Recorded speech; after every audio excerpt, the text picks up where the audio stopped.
Bal üretiminde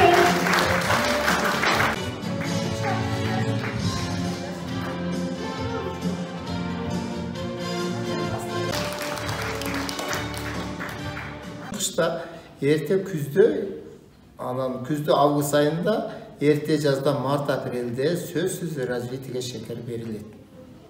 Аз-маз, өзүгө ылайык эми 150 грамм, 200 граммга чейин бир күндүк тамагга жетерлик гана шекер берилет. Сиздин балыңыздын өзгөчөлүгү башка балчылардан? Менин балымдын өзгөчөлүгү биздин Баткен областы Лейлек району өтө ысык болгонго байланыштуу.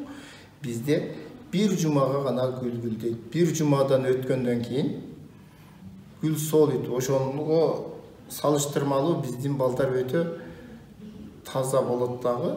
Биз көп көчөбүз. Мисалы үчүн мен өзүм көчкөндө арыны 8 жерге жылдырам. Минимум.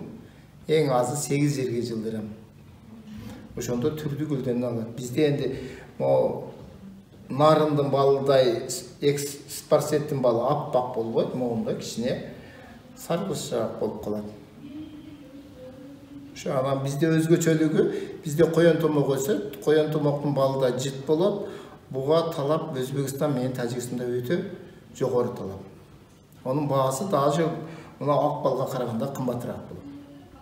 Кыргыз патенттин демөөчүлүгү коргоо немелери өтө жакшы болду. Себеби биз Баткен областы эң алыскы райондордо биз жайылта албаганыбызга ошо кыргыз патентке келип мына балдарыбызды көрсөтүп, кандай өндүргөнүбүздү бул Кыргызстанга жайылдырганга өтө жогору деңгээлдеги иш чара болуп калды.